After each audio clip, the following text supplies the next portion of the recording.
Musíme Lánkovi natočiť video. Jaké video? Z túre, veľkej, dlhej túre.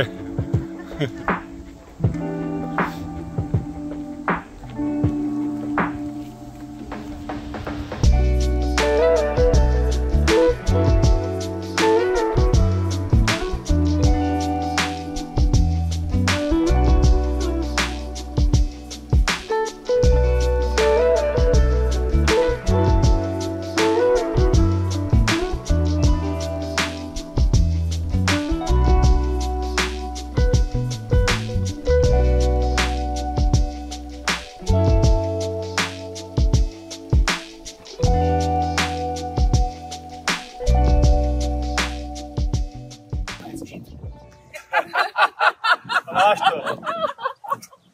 Jak?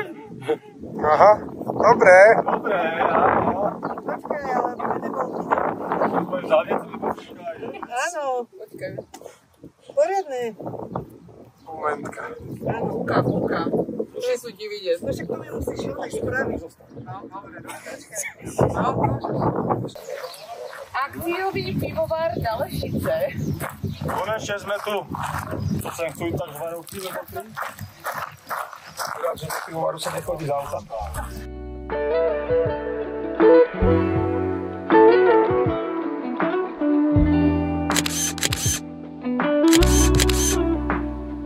Tak třeba si vylezte na komín, když se nudíte. Ale áno, Mirča, ty tam budeš. A fakt je to malé. To jako nutro je malé. Natáčam. Stojím jak trubka. Však teda.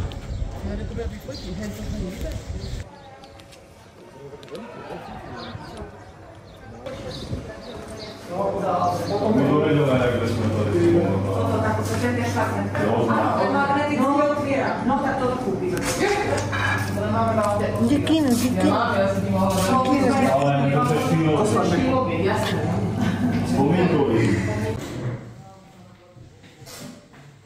To sú hesla. Vlasy pani Sládkové a krúna na námestí sú pozdobou toho. Krásne ste to spravili. To sme na recepcii, áno? Som sa akože pozýval tú moju. Tá pivo nepije, to ví. Nudíte se? Kupte si medvídka bývalá!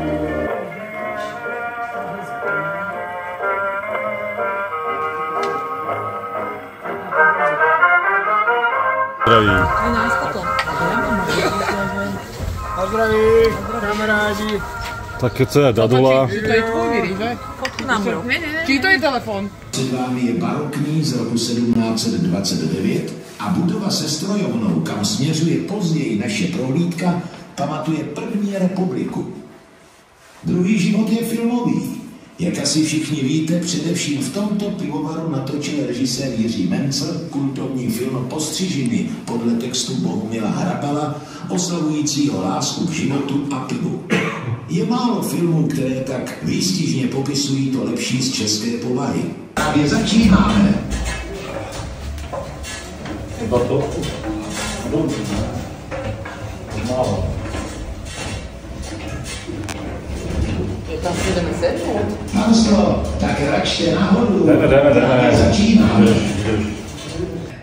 Nikdy nezapomeňte, že vaše podlomené zdraví pivo upevní a spraví. Hlavně tady neřvěte jako tehdy strýc Pepín. Posaďte se a dívejte se.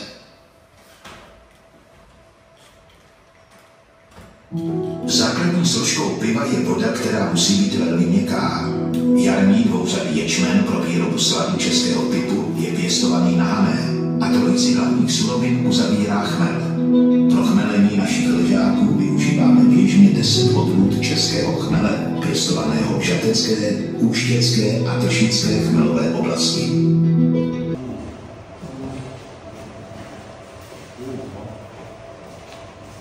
Už tady na vás čekám. Pojďte za mnou.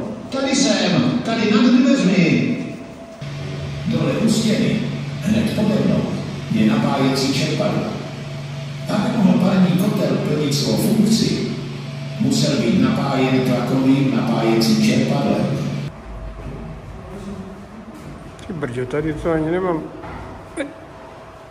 Velvážené panstvo, pojďte nahoru na plošinu a cestou si všimněte naší krásné scezovací káně. To není scezovací káť, to je socha. My jsme vám ji nasvítili z dálky, ať to na vás pěkně dýchne. A já vám u toho něco povím. Celá zde dochovaná varna je vzácný originál, dochovaný z roku 1924. Míchadlo, které je součástí vybavení pánve, je poháněno řemenem z transmise. Slad se do pánve sypal trubkou přímo ze sladové půdy. Pánev je ohřívána přímým ohřevem z uhelného topeniště vedle ve strojovně. Horké spaliny jsou vedeny pod ní až nekorytě kolem vlastní železné nádoby do komína. Pepine! Direkcián! Dolů! Letecký výstup, jak je to možné? Taká špatná príprava.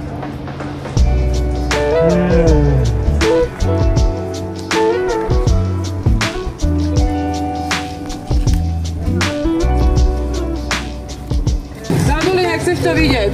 Ne, nechci. Dojdeš ho hodně, ale...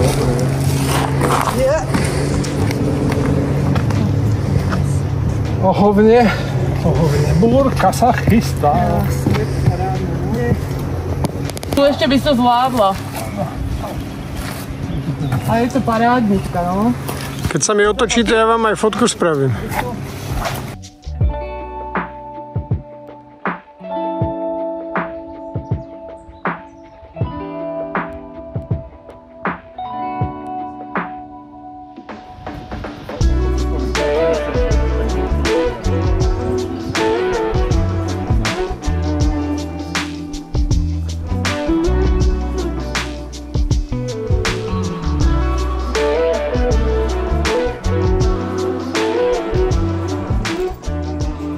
Pivo z bandasky.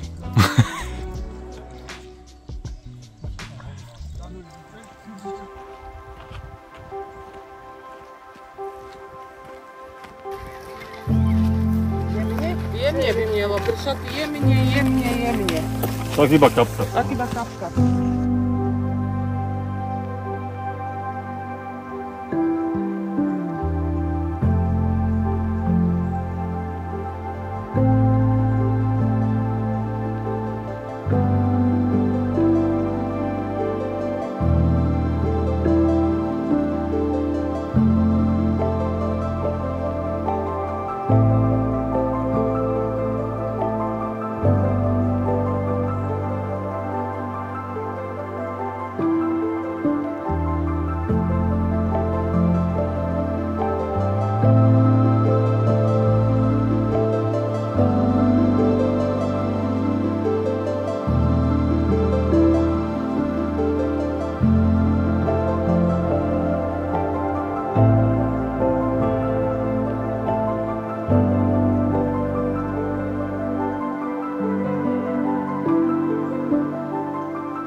Thank you.